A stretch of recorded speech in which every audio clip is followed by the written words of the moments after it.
The following program is a color feature presentation on the HSN television network.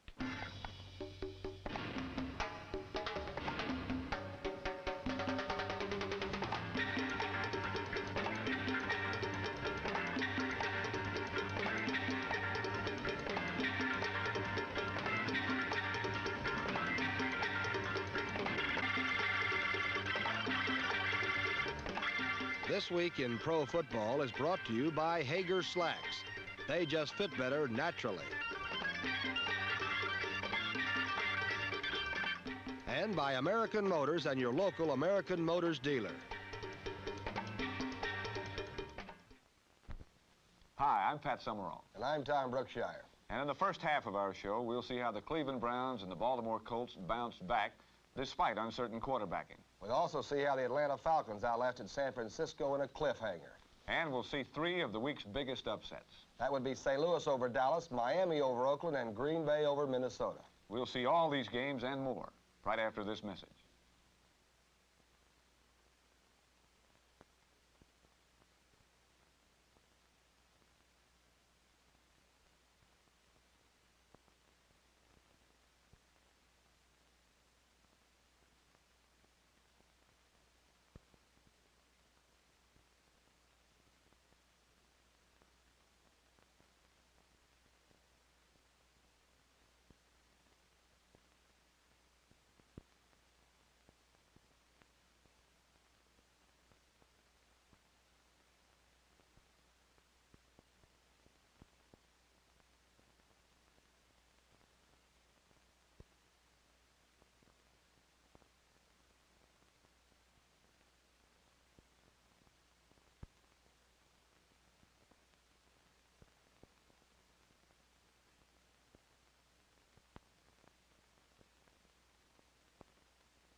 In Milwaukee last week, the underdog Packers and the champion Vikings played a good old-fashioned Central Division type game.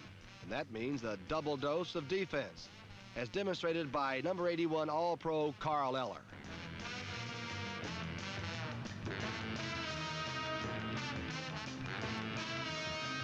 Eller and his fellow Minnesota Maulers gave Bart Starr another rough afternoon.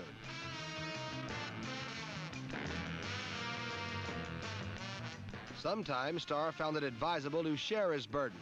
Several times Donnie Anderson was the unfortunate recipient.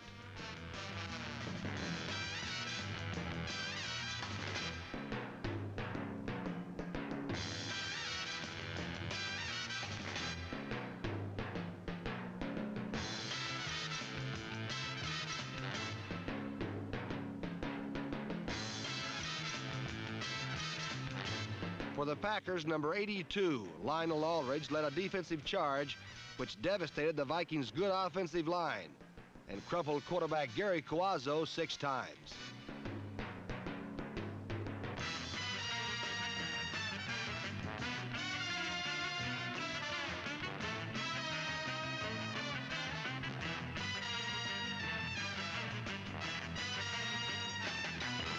The game's only touchdown from scrimmage came in the final moments on a great effort by Viking receiver Gene Washington, number 84.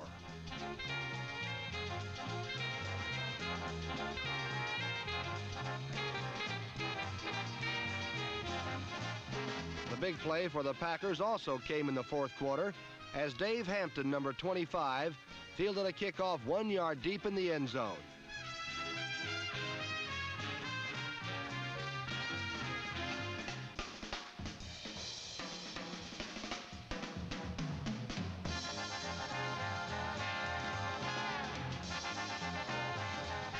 Dave Hampton's run and 2 Packer field goals topped Gene Washington's catch and 1 Viking field goal as Green Bay defeated arch rival Minnesota for the first time in 5 tries, 13-10.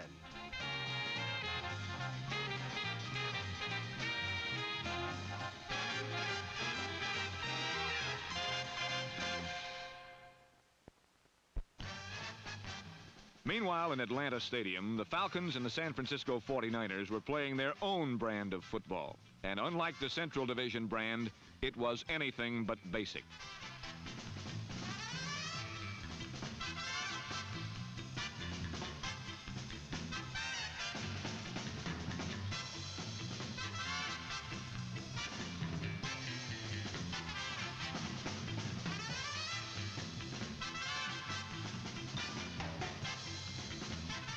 '49er quarterback John Brody had his 3rd consecutive big day, hitting on 16 of 27, including one to number 85, rookie receiver Preston Riley for 68 yards.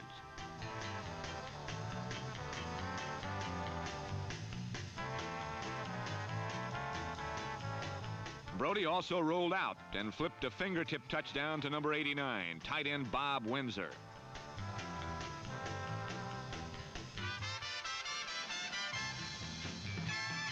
But the big story was the Falcons, led by number 33, Jim Cannonball Butler, who rushed for 127 yards and scored a touchdown on a play-action pass from number 17, quarterback Bob Berry.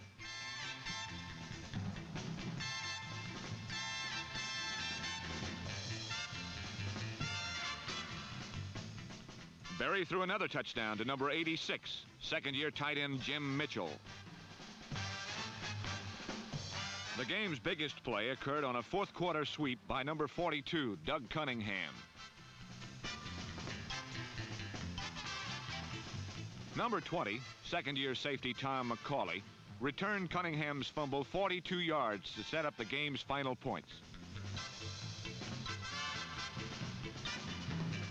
Bob Berry threw his 3rd touchdown pass, this time to Gail Cogdill, and the Falcons led 21-20. With 3 seconds to play, the 49ers' last hopes rode on Bruce Gossett's kick from the Falcon 19.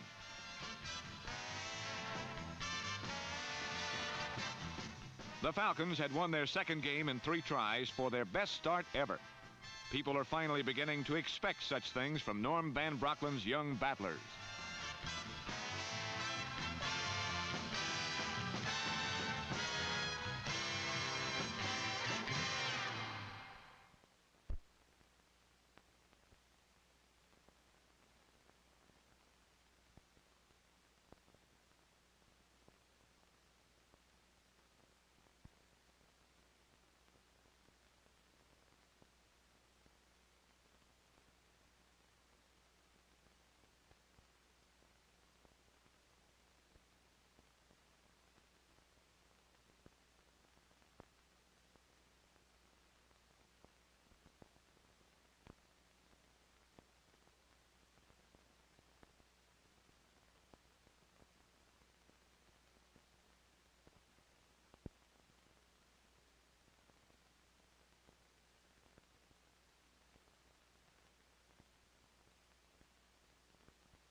Well, Tom, I was in Atlanta and really could sympathize with Bruce Gossett as he saw San Francisco and John Brody working the ball down the field for him to try that field goal, which he did miss. It was a field goal that could have won for San Francisco.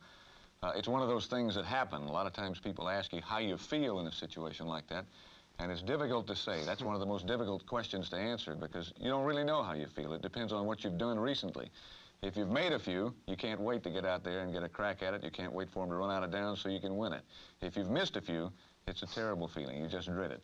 Pat, you'd ought to know, you kicked a 53-yarder one time to beat the Cleveland Browns in the snowstorm, I think, didn't you? And I do recall then walking off the field and being confronted by Vince Lombardi, who was an assistant coach of the Giants at that time, and he just very simply said to me, "You know you can't kick it that far." What do we got next time? Pat, we're going to take a look at two teams that were bailed out by an unusual pair of relief quarterbacks, Baltimore's John Unitas and Cleveland's Mike Phipps. Let's look at those games right now. In Cleveland, the fans weren't thrilled at the prospect of facing the Steelers without their star quarterback Bill Nelson, who is out with a knee injury. In his place was number 11, Don Galt, a widely unheralded rookie from Hofstra University. Galt's opponent was Pittsburgh's widely heralded rookie Terry Bradshaw, whose first 2 games as a pro had provided a rude awakening. But Bradshaw was due to blossom at any moment, and Cleveland fans hoped that it wouldn't be against them.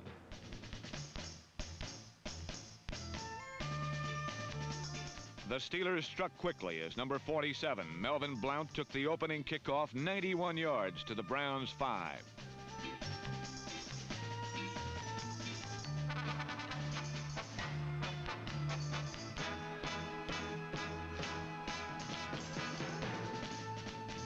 But Bradshaw couldn't take it in from there, and the field goal attempt went amiss. In fact, every time Bradshaw got the Steelers within striking distance, something seemed to go amiss.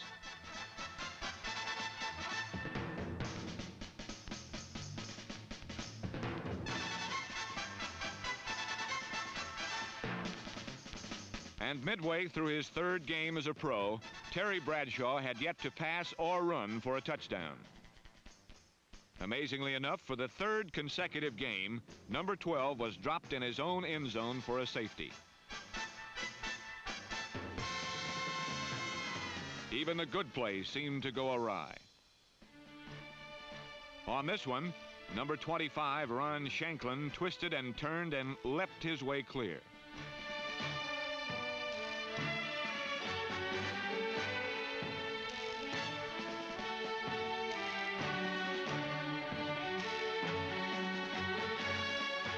And then, thinking he'd made it look too easy, he headed for the most crowded spot on the field.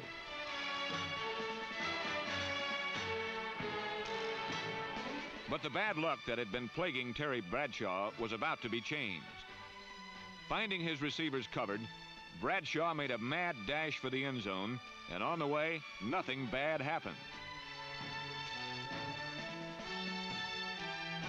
The Steelers led 7-2. The jinx had been broken, or had it?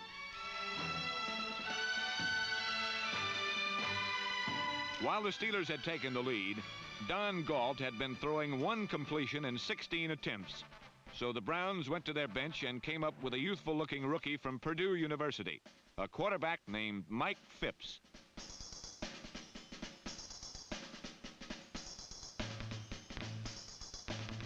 Phipps wasted no time in hitting number 26, Reese Morrison, for 53 yards and a touchdown.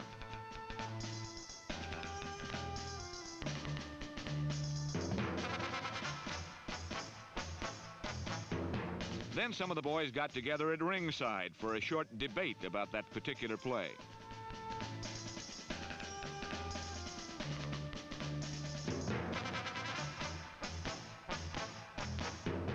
Moments after order returned, the Bradshaw jinx hit again, and number 40, Erich Barnes, sewed up the victory for the Browns 15-7. And if anyone has an extra good luck charm lying around, they should know where to send it by now. In Boston, Johnny Unitas and the Baltimore Colts must have thought they dropped in on a rerun of Samson and Delilah. In addition to mod hairstyles, the Patriots also had a quarterback known for getting himself into and out of hairy situations. But Joe Cap stayed safely on the sidelines, while number 17, Mike Tolliver, took the punishment meted out by Baltimore's defensive end, Billy Newsome, number 81.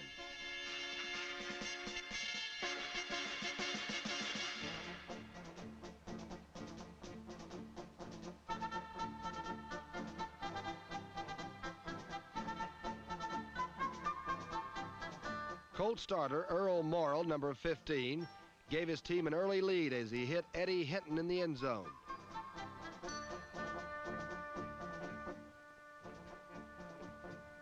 But the Patriots came back fast. Tolliver hit number 34, Ron Sellers, who made another of his great catches. Catches that are becoming an every game occurrence for the talented second-year man.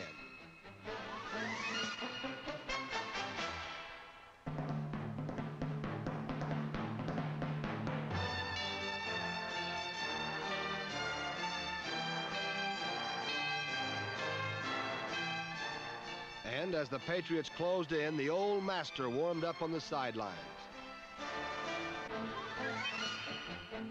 Boston's second field goal made it 7-6, and the Colts needed a fireman.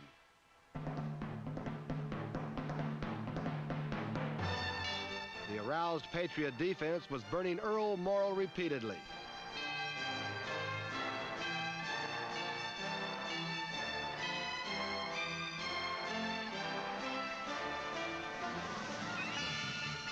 And in the end, it was Johnny Unitas who came in and doused the Patriots' flame on a 55-yard pass to number 87, Roy Jefferson, to make the final score Colts 14, Patriots 6. We'll have more exciting action on This Week in Pro Football right after this message.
Both the Dallas Cowboys and the Oakland Raiders have been powers for the last few years, but both teams are having trouble getting started this season. Last week, the Cowboys were stopped by an aggressive St. Louis team, and the Raiders, who have not won a game this year, suffered a loss at the hands of the upstart Miami Dolphins. The Oakland Raiders have been a pro football power for several years, but so far this season they seem to have lost the touch. In Miami, the trend continued as this sprint by number 23 Charlie Smith was nullified by a penalty. The Oakland attack was derailed by an aggressive Dolphin defense that halted the Raiders in crucial situations. Number 12, Bob Greasy, is rapidly becoming known as one of pro football's great young quarterbacks.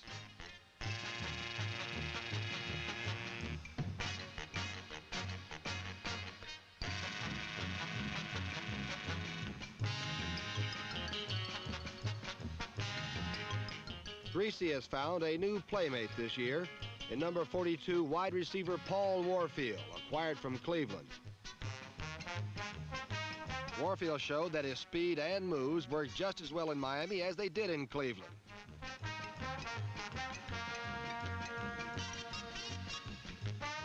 Warfield was on the receiving end of 2 touchdown passes to hoist Miami to a 20-6 lead.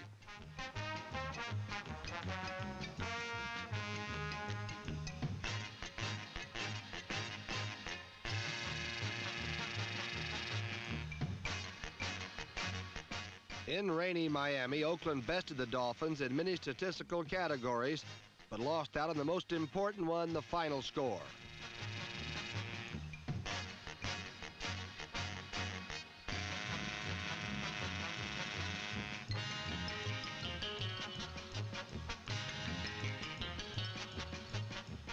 The exciting running of number 13 Rod Sherman and the determination of number 81 Warren Wells were two of the few encouraging signs that showed up in Miami.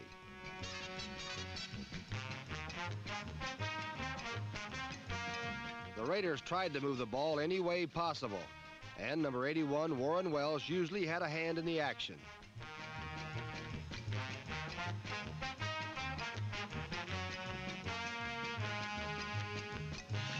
Wells attempted to reverse the Raiders' losing ways with a daring end-around play.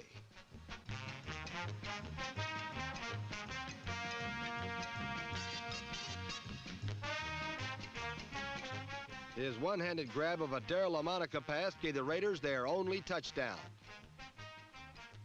The 20-13 Miami victory cast the Dolphins in a role they've not been used to in previous years, the role of a winner. And it put Oakland in a role they too are unfamiliar with, the role of a loser.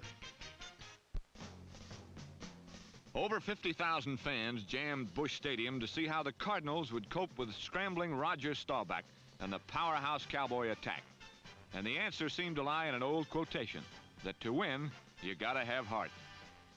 At age 26, Jim Hart, number 17, seems to have finally hit full stride as a professional quarterback. But in the early moments, the anxious St. Louis receivers often had trouble catching the ball.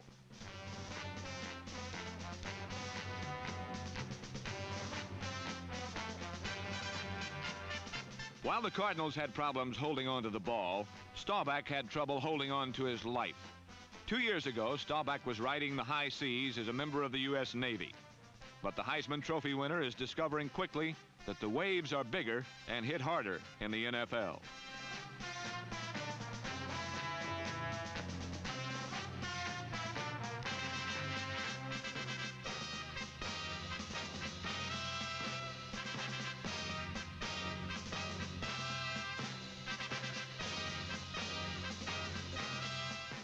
Jolly Roger was plagued by a pesky old pro named Larry Wilson all afternoon. Wilson picked off 2 Dallas passes and kept the Cowboy receivers off balance all day.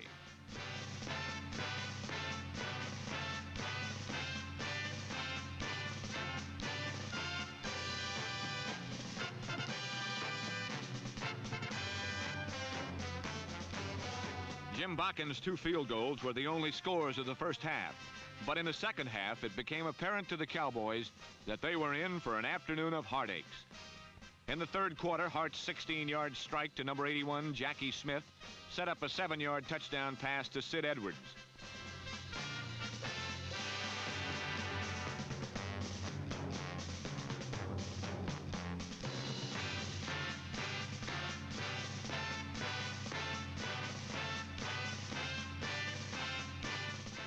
Then in the fourth quarter, Jim let fly with a heart-throbbing 59-yard bomb to number 44, smooth-striding John Gilliam, that gave St. Louis an unbeatable 20-0 lead. The Cowboys had been picked as the team to beat in the NFC East. But on this day, they showed little. Only occasionally did Dallas display any of the firepower of previous Cowboy teams.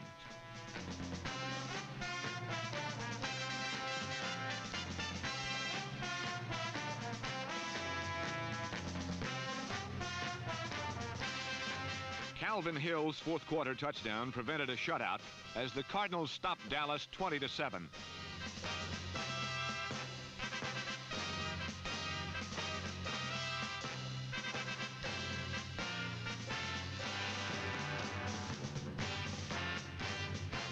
The Cowboys found out that the only way to stop St. Louis may be to break their heart.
We'll be right back to This Week in Pro Football following station identification.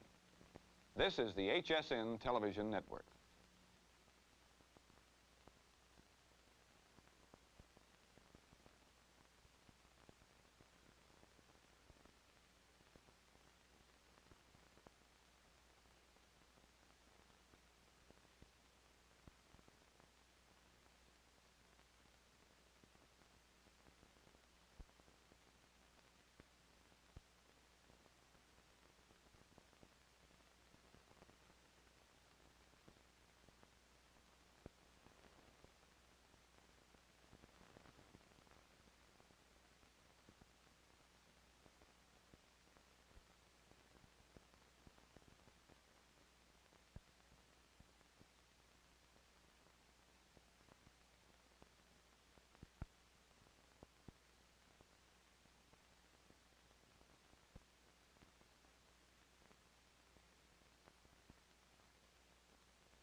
In the second half of our show, we'll see two more upsets, including Buffalo's big comeback victory over the Jets. We'll also see how Washington and New Orleans earned their first wins. We'll see how the Rams and the Broncos remained undefeated. And in our feature, we'll see a different kind of battle, one which takes place among the fans. We'll see that feature, and we'll have more exciting action on This Week in Pro Football right after this brief message.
Well, win, lose, or tie, I guess fans are the same everywhere. They're the ones who always look forward optimistically to the next week and hopefully the next win. And when the Eagles and the Redskins met again in Philadelphia, it was the Redskin boosters who went home happy. The Redskins journeyed to Franklin Field in Philadelphia to do battle with the Eagles. The game had all the spectacle due to winless teams, including the day's most exciting open field run.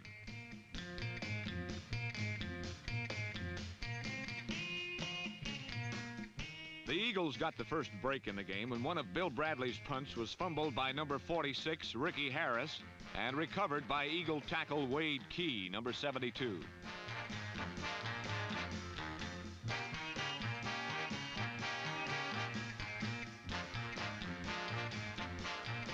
This kept an Eagle drive alive, and 3 plays later resulted in Norm Snead's touchdown pass to number 46, rookie running back Lee Bogus.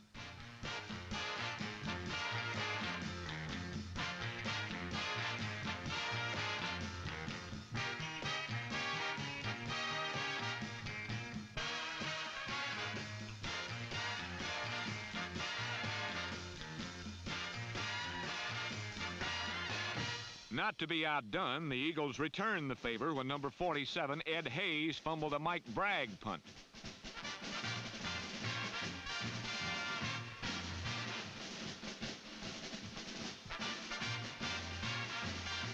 The Redskins could only muster a field goal, and with a minute and a half left, the Eagles went into their 2-minute drill. A Snead pass intended for Harold Jackson was intercepted by Harris.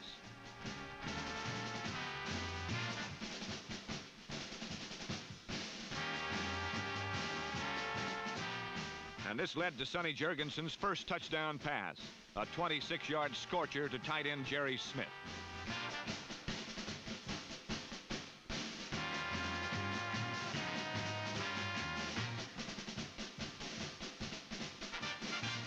With the Eagles in possession again, Snead fumbled when hit by number 83, Bruce Anderson, as the Redskins performed their version of rugby in pads. With Kurt Knight's field goal making the score 13-7, the Eagles' 2-minute drill had resulted in 10 points for the Redskins.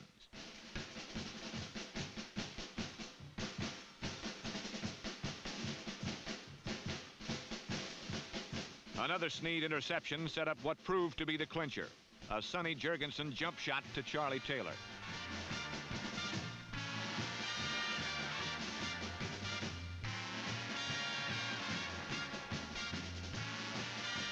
With the game safely out of reach, the Eagles managed to score on a picture-perfect draw play, which set number 22, Cyril Pender, off on a 40-yard touchdown bolt. But it was a case of too little, too late, as Sonny Jurgensen had led his team over the still winless Eagles.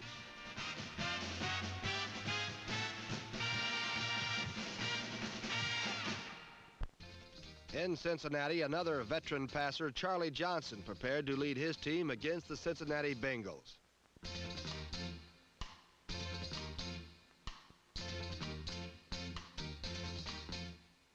The Bengals and Oilers spent most of the first half getting acquainted as defense dominated, with both teams hitting often and hard.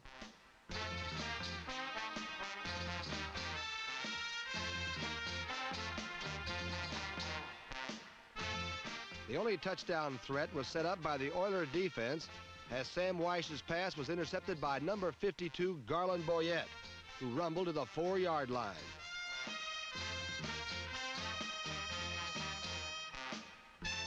But the Bengal defense got into the interception act on the very next play, as number 66, Bill Berge, took down a rebound in the end zone.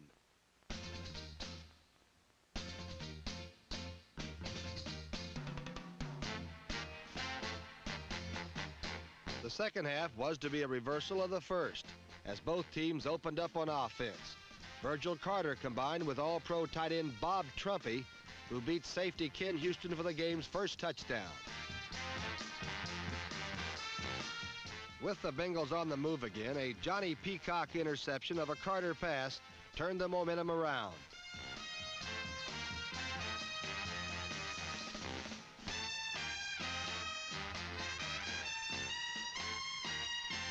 Then Johnson teamed with Jerry Levias for 22 yards to start the Oilers pumping.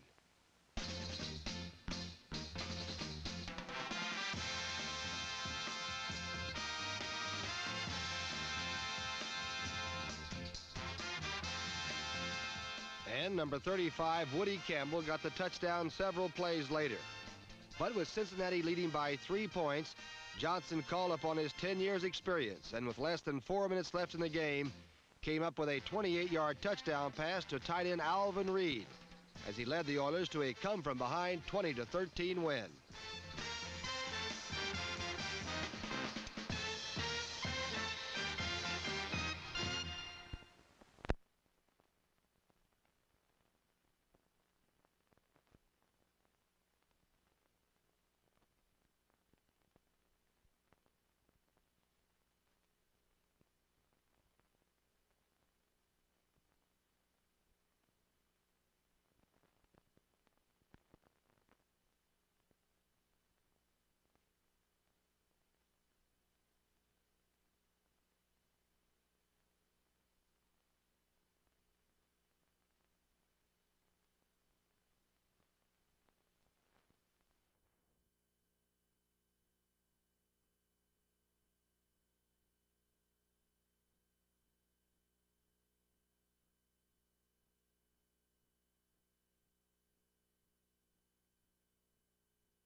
Well, Pat, once the season gets started, we always have a lot of conjecture about those that made it or are going to make it big. And the little man used to be, I think, fretted over by people up in the stands. And then McDonald came along, Levias, Dickey Post, some of the smaller players proved that if you have a good background in football, by golly, you can play with the big boys. But I think the track man, other than maybe Bob Hayes, who was a football player, track man at Florida A&M, I think most of the speed boys have had trouble. And I can recall John Carlos, the world's fastest human, this year coming up to football for the first time. And he said, "Tom, what should I expect?" And I couldn't believe that he didn't know, because I said, well, look for a 235-pound linebacker to get right on your nose and hammer you for like 4 quarters. And it brings to mind the old saying that used to be in the tougher dressing rooms in football, that they used to say the speed doesn't get them hurt, it's the sudden stop at the end of it. It takes a different kind of speed, a different kind of quickness. That's right. They got to be football players first, and then the track man can do a good job. Right.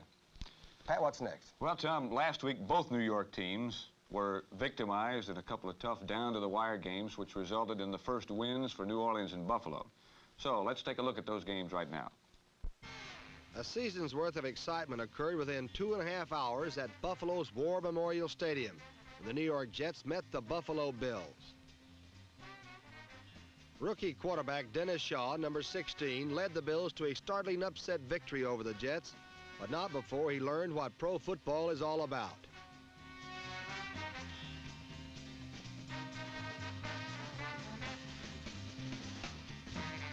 He first learned why tackle John Elliott, number 80, is considered the quickest defensive lineman in football.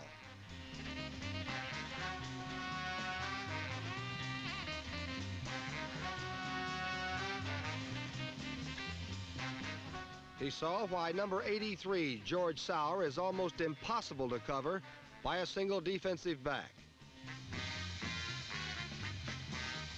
But most of all, he learned how to play catch-up football.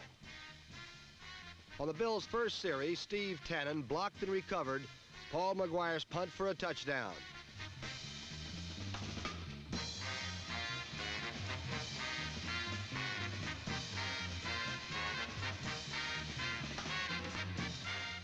On the following kickoff, O.J. Simpson stumbled and sputtered and then blazed 94 yards through the Jets to tie the game at 7-7.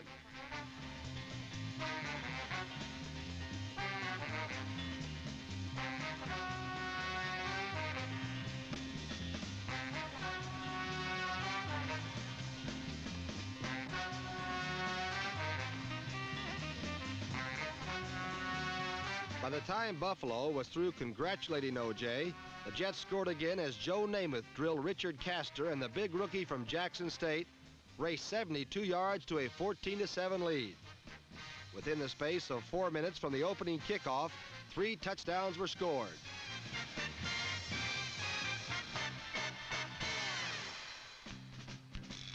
Another Namath touchdown pass, this time to George Sauer, built the Jets' advantage to a 24-10 halftime edge.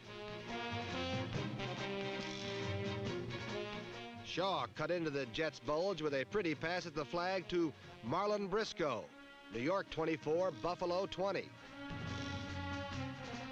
But the Jets refused to wilt. Broadway Joe gunned a rainbow to Castor, who raced to the Bills' 11-yard line.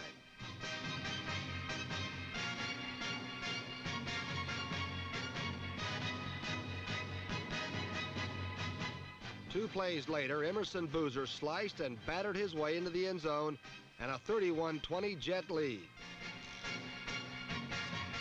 Buffalo crept back with a short smash by Simpson that cut the margin to 4, 31-27. A perfect onside kick by Grant Guthrie was recovered by number 21, Jackie Allen. Led by their rookie quarterback, Dennis Shaw, the Bills went ahead to stay as Marlon Briscoe beat Steve Tannen to the corner and to the ball. The sudden rush of victory sliced through the gloom of losses in their first 2 games as the Buffalo Bills and downtown Dennis beat Broadway Joe and the boys from the big city, 34-31.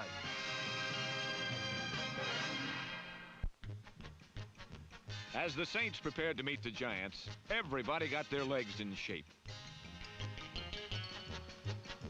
While New Orleans cheerleaders were demonstrating the latest stance for linebackers, That scrambling man, Fran Tarkenton, threw the most unlikely touchdown of the season, a corner pattern to the bush.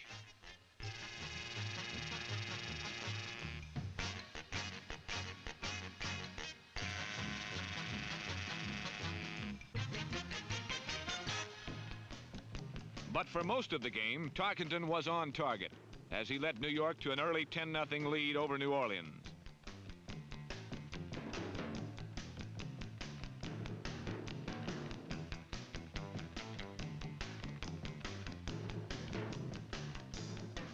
Using the bullish runs of number 30, Ron Johnson, Tarkenton consumed 9 minutes of the first quarter with a sustained ball-control drive.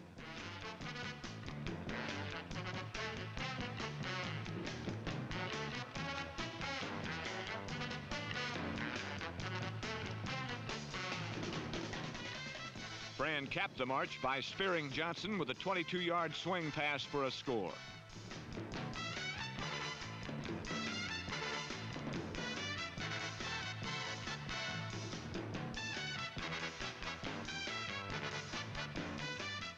Number 17, Billy Kilmer, the fiery commander of the Saints offense, never got untracked against the fierce Giant rush. When he wasn't battered, he was beaten by his own errors. This interception by number 41, Willie Williams, ended the day for Kilmer.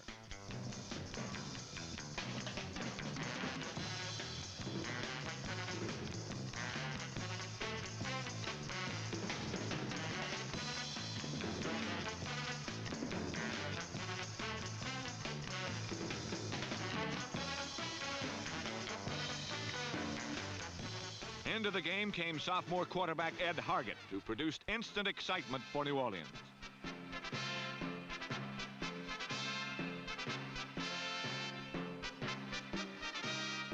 While he missed connections on some throws, his touchdown toss to number 00, rookie Ken Burrow, narrowed the Giant margin to 10-7.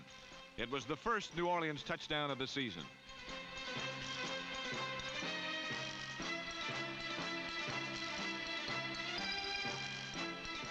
Inspired by Hargett, Saint fans and the New Orleans defense came to life. Nearly everything Tarkenton threw ended up in the wrong uniform. Number 24, Elijah Nevitt, led a boisterous secondary that held the Giants scoreless in the second half.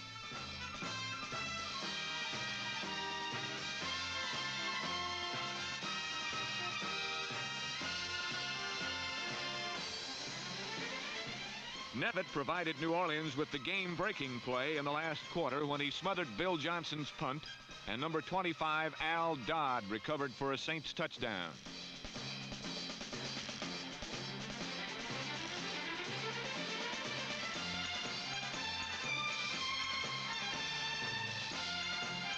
Another view shows that Johnson, the Giant punter, inadvertently kicked the loose ball, allowing Dodd a clear shot for 7 points.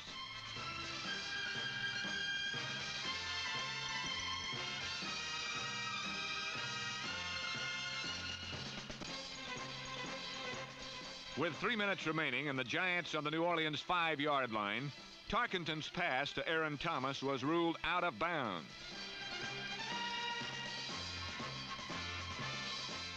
With 4th and goal, Elijah Nevitt stepped in front of Thomas and saved the New Orleans victory.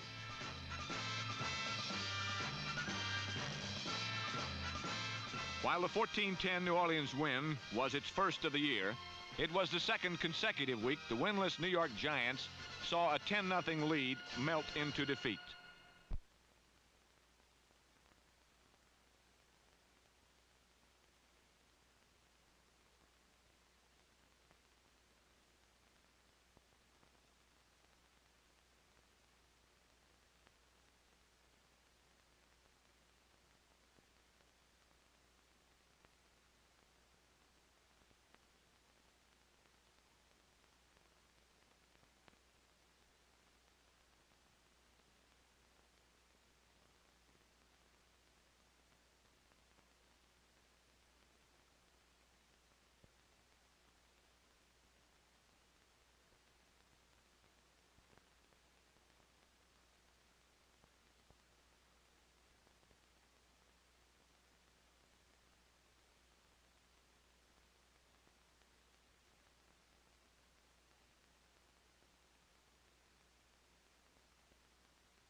At the beginning of the season, all 26 teams were unbeaten. It's taken only 3 weeks to drop that group from 26 to 3 as more upsets buried the preseason favorites. Perfect records remain intact only in Detroit, in Los Angeles, where the Rams continue to build their colossus, and in Denver, where the Broncos continue to surprise everyone. At home in Mile High Stadium, Denver had every reason to worry. The Kansas City Chiefs had won 19 of 20 preceding games with the Broncos, and their awesome defense appeared right on cue. But this is a new season in Denver. A matured Bronco defense was determined to change the Western Division power structure, and the Bronco offense, led by number 14, Pete Lisk, quickly joined the rebellion.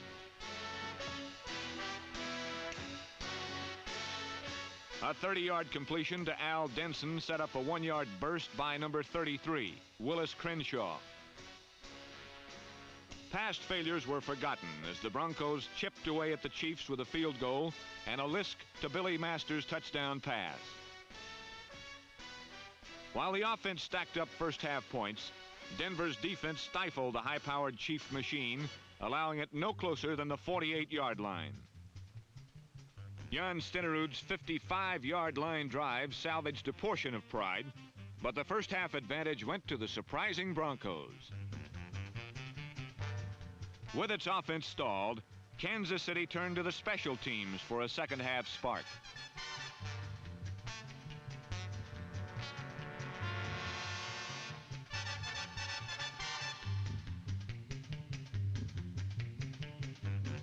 Number 14, Ed Podolak, burst 60 yards to set up a sure Chief touchdown. But this year, nothing is sure against the Denver defense. They broke up a third-down Len Dawson pass and held the Chiefs to a field goal.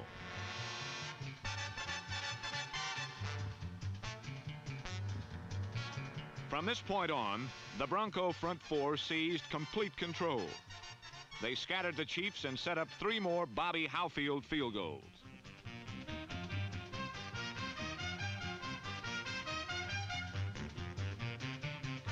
They then pressured Dawson into an off-balance toss, and number 36, Bill Thompson, slammed the door shut on an upset 26-13 Denver victory.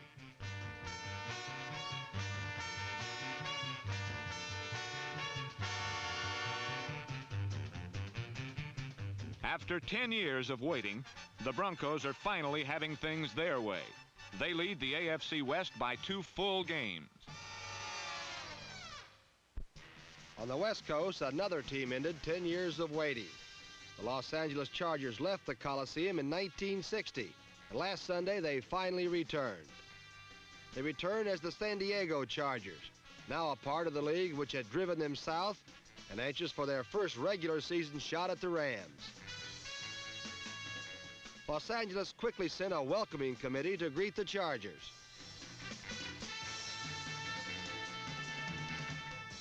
On this occasion, the awesome Ram defense was immediately supported as Roman Gabriel speared 84 Jack Snow in the wide-open spaces of the San Diego secondary.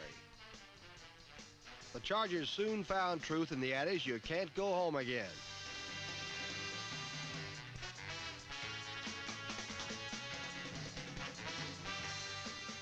Kermit Alexander, number 39, set the Rams up once more.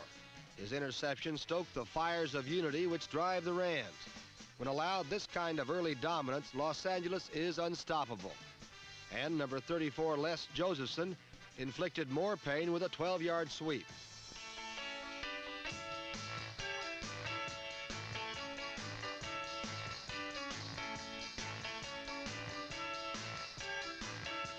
Ram unity means contribution by all 40 men, and the special teams were not about to be left out.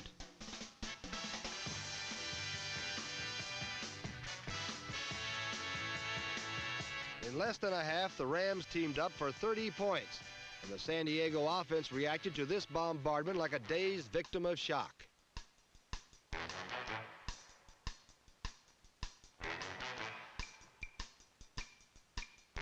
Ten times a blistering Ram rush crumpled the San Diego passer. The Chargers did not awaken until the second half, when number 14, Marty Domrys, finally remained upright long enough to find number 83, Willie Frazier, in the end zone.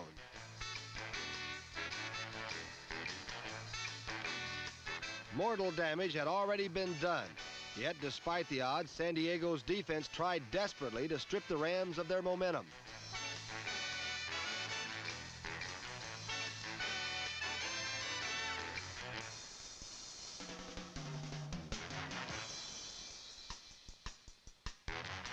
However, with a 4-touchdown lead, the Rams were not about to be embarrassed. Each comeback attempt was foiled by a combination of faulty Charger execution and alert Ram defense. 4 Los Angeles interceptions, including 2 by Alexander, made for a traumatic homecoming. And reserve Ram quarterback Carl Sweetan, number 10, added a final touch by eluding the rush and sending a flutter ball to Jack Snow.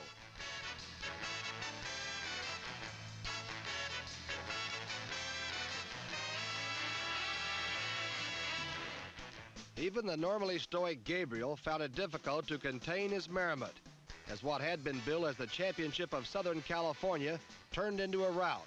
The Rams continued as the team to beat in the NFL with a 37-10 victory.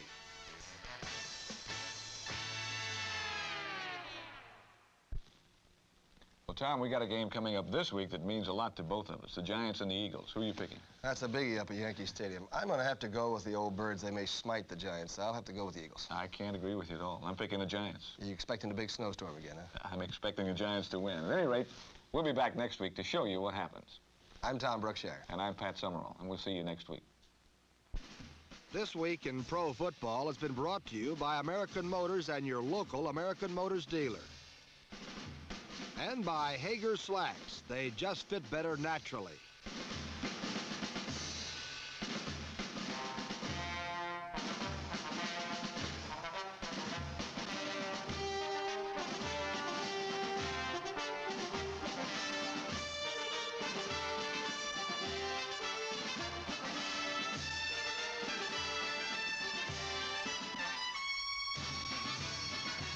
Promotional consideration is provided by American Motors, makers of the bold new 1971 Javelin, with styling so hairy, we even risk turning some people off. Javelin by American Motors.